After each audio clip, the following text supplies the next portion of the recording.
E aí, pessoal, tudo certo? Não sei se vocês ficaram sabendo aí, mas como a gente já tinha falado, já faz tempo que isso ia acontecer, a contribuição única, ou seja, um milagre da contribuição única, finalmente está começando a surgir os efeitos ali e, consequentemente, a gente já está ficando preocupado. O que aconteceu? Tem uma informação ali do INSS que saiu em 30 de abril de 2021, essa informação, e a gente acabou tendo acesso a ela recentemente. O que aconteceu? Segundo essa informação da INSS, agora o milagre da contribuição única está no radar. Por quê? Por causa de diversos vídeos, compartilhamento, falando sobre o milagre da contribuição única, explicando para os clientes, vamos fazer, vamos pedir, e por mais que a fundamentação jurídica para isso esteja corretíssima, a utilização da palavra, do termo milagre da contribuição única, como não podia deixar de ser, acabou pegando mal. A gente já vinha com essa preocupação de que ele ia acabar tendo uma repercussão negativa tanto no INSS quanto no judicial, tanto que a gente já falava por aqui, outros colegas advogados também falavam, não use milagre da contribuição única, não vá para o judicial com relação a isso. Não utilize o termo contribuição única. Se for falar alguma coisa, peça para aplicar o artigo 26, parágrafo único da emenda constitucional. Então, parágrafo 6º da emenda constitucional. Então, essa era a intenção. A gente vem falando isso faz algum tempo. Bom, resultado. O INSS teve acabou tendo essa discussão aí na Procuradoria-Geral também da República. Inclusive, quem está com esse problema aqui, até para vocês terem uma ideia, foi uma preocupação pelo Ministério Público Federal e pela Defensoria Pública da União acerca dessas divulgações aí. Mas vamos lá então, quais as principais preocupações? Eu fiz uma colinha aqui que eu já estava analisando essa questão, aí eu vou pegar aqui com vocês. Eles falam que tem uma preocupação em razão das divulgações realizadas, possibilitando a obtenção de benefício previdenciário bem superior ao que teria direito se fossem considerados todos os salários de contribuição posteriores a julho de 94. Bom, por mais que tenha sentido essa afirmação isolada da forma como eles colocaram, vamos lembrar o que define a legislação. A legislação define que as contribuições, o cálculo da renda mensal inicial, do valor do benefício, vai computar o quê? As contribuições de julho de 94 em diante. Tá. Se o segurado então tem contribuições no teto antes de julho de 94, óbvio que ele será prejudicado. Por quê? Porque essas contribuições no teto não estão contando. Então, o que a Procuradoria está fazendo? Está advogando pelo INSS, como não poderia deixar de ser. Se ela está advogando pelo INSS, ela está informando, está sendo um negócio ali, estão prejudicando um pouquinho o cálculo para o INSS. Por quê? Porque vai aumentar os valores do benefício se for utilizado só as contribuições posteriores a julho de 94. Então, basicamente é assim, pau que bate em Chico não bate em Francisco quando se trata do INSS. A revisão da vida toda é um empecilho enorme para a gente conseguir passar ela. Ainda não foi decidida. E o que a gente queria? Que fossem computadas as contribuições antes de julho de 94. Agora, eles não querem que seja computado, eles querem que sejam, basicamente, em outros termos, a gente poderia dizer que eles queriam que fossem computadas as contribuições antes de julho de 94, já que as posteriores não podem. Mas beleza. Seguindo aqui, uma outra preocupação deles. Queriam que essa questão, acham que eles afirmou entender que a questão poderia ser tratada por meio de decreto. Bom, a legislação previdenciária é bem clara na emenda constitucional, vou até pegar aqui para vocês verificarem com relação ao artigo 26. O que o artigo 26 define? Até que lei discipline o cálculo dos benefícios do regime próprio de Previdência Social da União e do regime geral de Previdência Social da União, será utilizada a média aritmética simples e tal, e vai definindo como é que vai ser utilizado. Tá. Decreto é lei? Decreto não é lei. Então, por mais que eu entenda a preocupação com relação a isso por parte do Ministério Público, por parte da Procuradoria Federal, decreto não é lei. Se decreto não é lei, não há, por meio de um decreto, não tem como eles fazerem uma modificação nos cálculos dos benefícios por meio de um decreto. Então, essa questão aqui afirmou entender que a questão poderia ser tratada por meio de decreto. Me desculpe, mas na minha visão não há hipótese alguma disso acontecer. Beleza, vamos para uma próxima questão aqui que me chamou a atenção. Quando há apenas uma contribuição, ou nos casos de descarte das contribuições, que venham a beneficiar o valor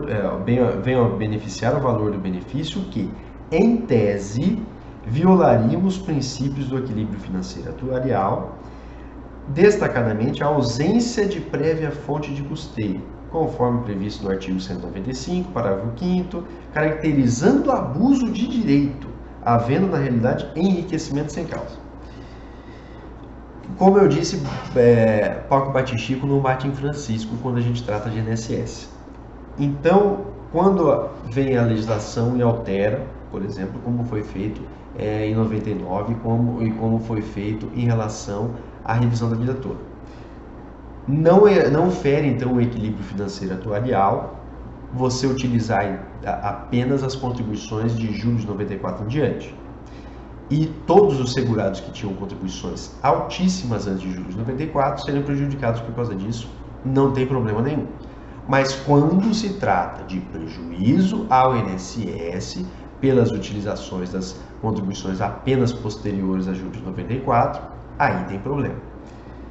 A legislação deixou essa brecha. Até o INSS aqui, até eles mesmos informam isso. Eles fazem, dizem com todas as palavras. Foi deixada essa brecha. Não tem discussão com relação a isso. Então, o que acontece? Se existe uma possibilidade legal,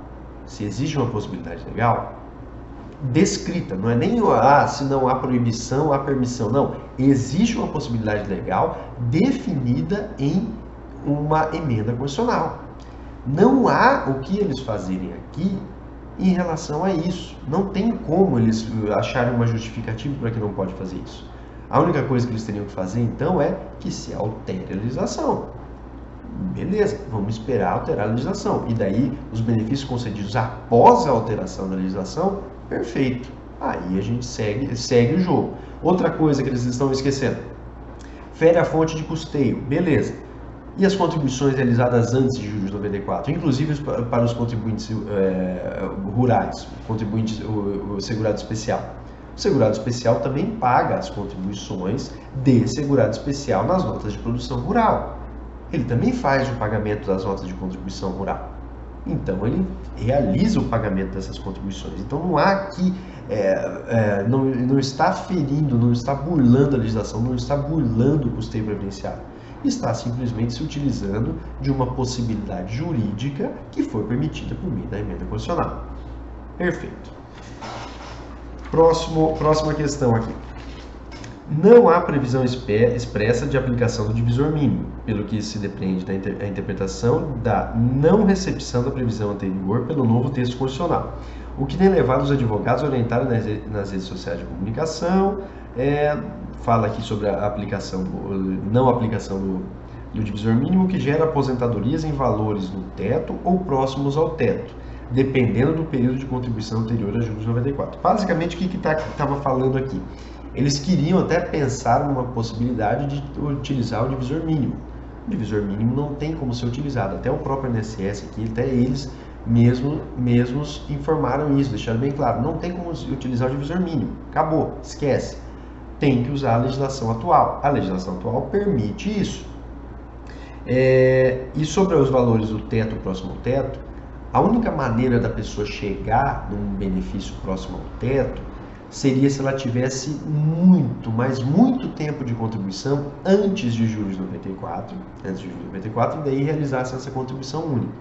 Porque o que acontece? Se for mulher, ela precisa pelo menos 15 anos antes de julho de 94 para ter um benefício próximo ali de 3.500. Por quê? 3.500 ou 4.500? Agora me fugiu aqui. Por quê? Porque tem a questão do coeficiente. Só pegando aqui para fazer essa confirmação. 3.850, mais ou menos seria o valor ali. Então, pelo menos isso teria que ser para a pessoa ter direito a esse valor. Beleza?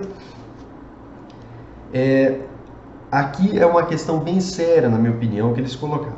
São orientações do advogado nas redes sociais para que as pessoas burlem o regime contributivo que rege o RGPS, gerando a concessão do benefício, embora devido, olha só essa questão, com valores incompatíveis com as contribuições realizadas na sua vida laboral, beneficiando-se de uma regra condicional de forma indevida, gerando na realidade enriquecimento sem causa, já que, repita-se, a contribuição realizada não tem relação com as contribuições em períodos pretéritos ou mesmo com a total ausência de outras contribuições do período básico de cálculo a contar de julho de 94. Bom, essa questão aqui me pareceu bem séria, na minha opinião. Por quê? Você não está burlando o regime previdenciário. O que você está fazendo? Você está literalmente aplicando a legislação previdenciária. Aí eles podem afirmar, a pessoa realizou uma contribuição no teto, depois parou de contribuir. Ué, a pessoa não pode, por alguma razão, ser uma pessoa que já estava ali sem trabalhar faz muitos anos e de repente ela descobriu um trabalho ali específico, contrataram ela por um trabalho único, porque ela já não estava mais nem querendo trabalhar, ou não havia necessidade de contribuições previdenciárias, porque ela era isenta de contribuições previdenciárias por diversas razões, e daí ela achou um trabalho lá, pegou um trabalho que a empresa mesma fez uma contribuição no teto para ela. E daí ela não trabalhou mais, porque ela tecnicamente não precisava mais trabalhar. Então ela está burlando o regime previdenciário dessa forma? Porque ela trabalhou? Então não tem muita lógica essa questão aqui. Aí eles até colocam, embora devido. Bom, se é devido, não é legal. Se não é legal, é legal. Não tem muito o que dizer com relação a isso. Com valores incompatíveis com as contribuições realizadas na sua vida laboral. Bom, se olha desde julho de 94, não é vida laboral, é desde julho de 94. A não ser que a pessoa tenha iniciado a carreira contributiva a partir de julho de 94. Mas então a pessoa, por exemplo, que contribuiu, coincidentemente teve uma contribuição no teto após julho de 94 e faleceu, então os segurados, os dependentes dessa pessoa não vão ter direito a uma aposentadoria, uma pensão por morte, com o descarte das contribuições. Outra coisa a se pensar, a pessoa só teve uma contribuição, mas foi porque ela faleceu. E nesse caso, como é que a gente faria? Beneficiando-se de uma regra constitucional de forma indevida. Tá. Como que você se beneficia de uma regra constitucional de forma indevida? Me desculpe, mas eu não tenho como ver uma situação dessa. Você está utilizando a regra constitucional. Você não está fazendo isso por uma razão específica. Você está utilizando a lei a seu favor. Gerando, na realidade, enriquecimento sem causa. Ora, você está contribuindo. Essa questão do enriquecimento sem causa, em razão das contribuições previdenciárias, do sistema, da forma como é regido, já inicia de uma maneira errada até a análise sobre o caso, tá? Se fosse regra de cálculo, se fosse uma questão de cálculo especificamente, de juros e essas questões todas, o que aconteceria? O regime previdenciário, então a gente nem poderia falar, porque ele todo é uma criação fictícia. Não há como quando você utiliza regras de cálculo especificamente, no mundo real, sem essa criação, como é o nosso sistema previdenciário, você se aproximaria mais da previdência complementar, das previdências privadas. Por quê? Porque você contribui e os juros compostos no decorrer do tempo vão gerar o valor do benefício.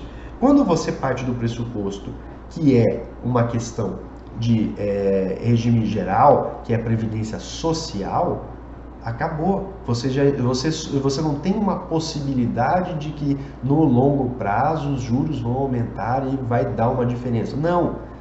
O que você vai usar é o que está descrito na lei. Então, o que está na lei é o que vale. O que está na lei é a aplicação do descarte, a aplicação do artigo 26, parágrafo 6º. Acabou, não tem uma questão ali que é indevida, utilizando a Constituição de maneira indevida. E enriquecimento sem causa. Onde já se viu?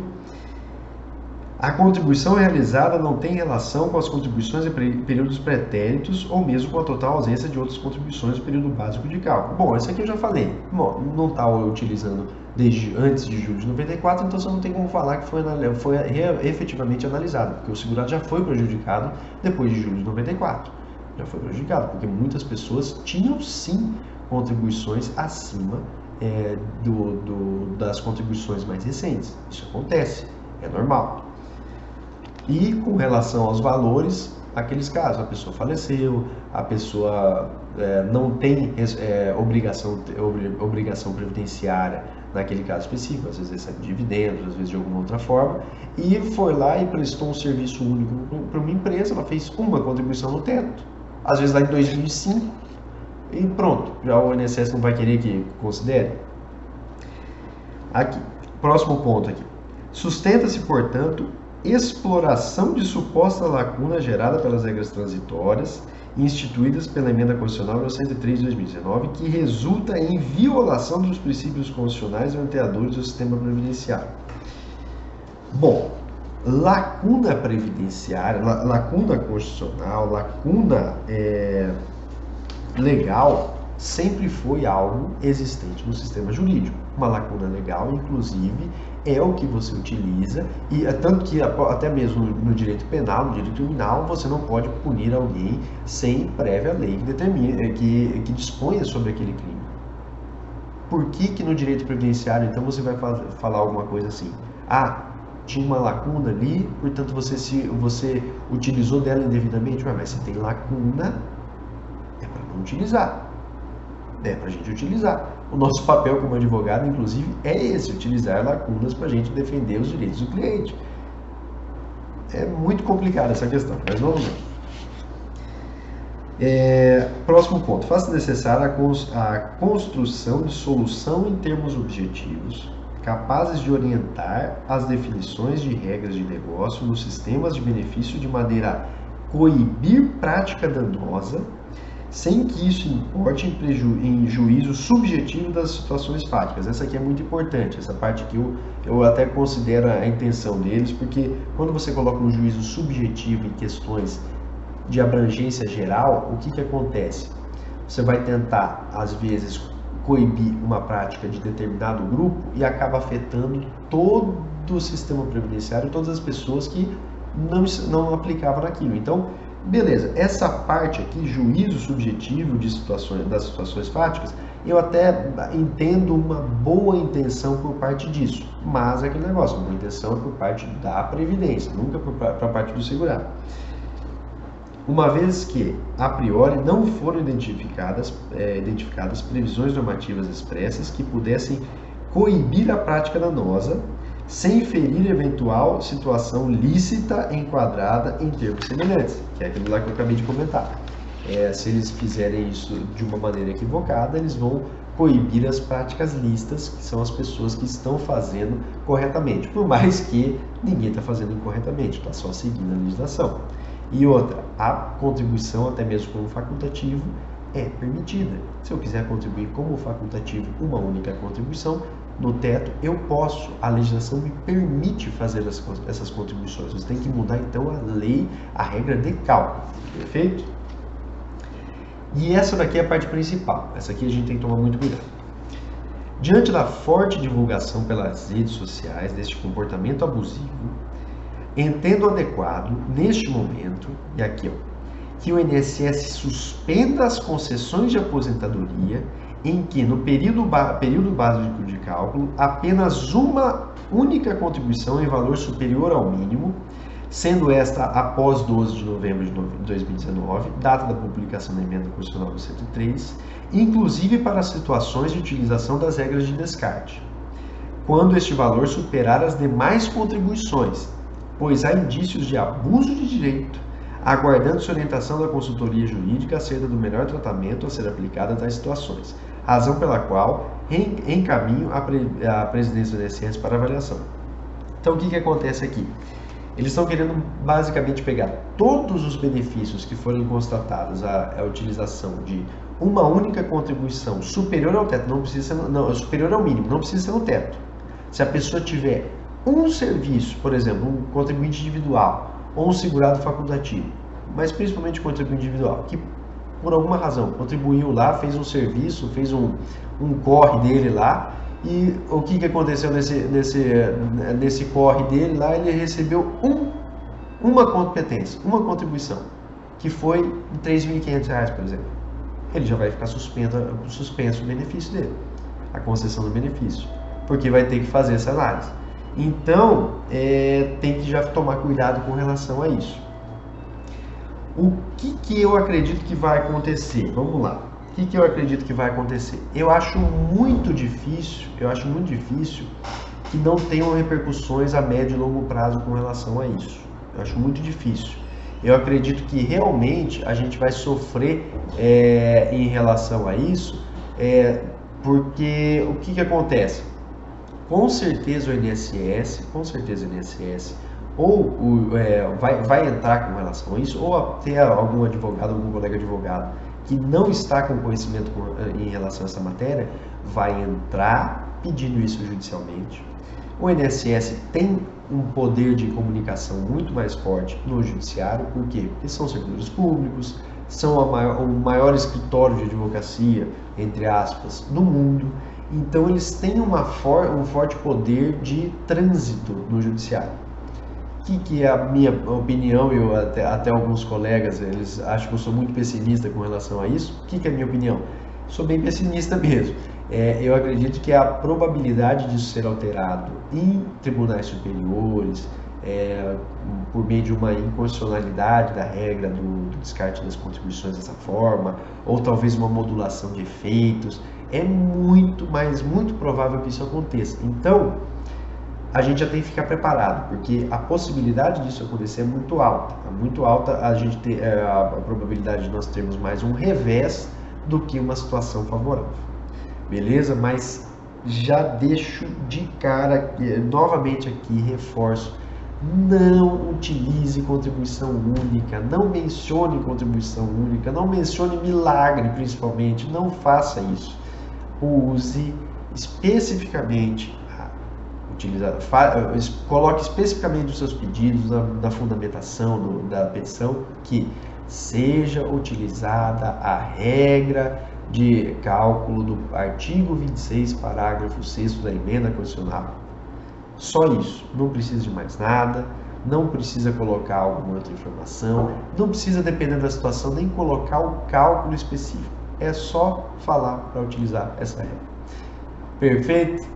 Obrigado pela atenção, espero que tenha sido esclarecedor para a maioria aí e que tenha algum efeito prático para todo mundo. Beleza, pessoal? Um abraço. E não esquece de fazer a inscrição aqui no canal, curtir o vídeo e compartilhar para quem precisa. Valeu, um abraço!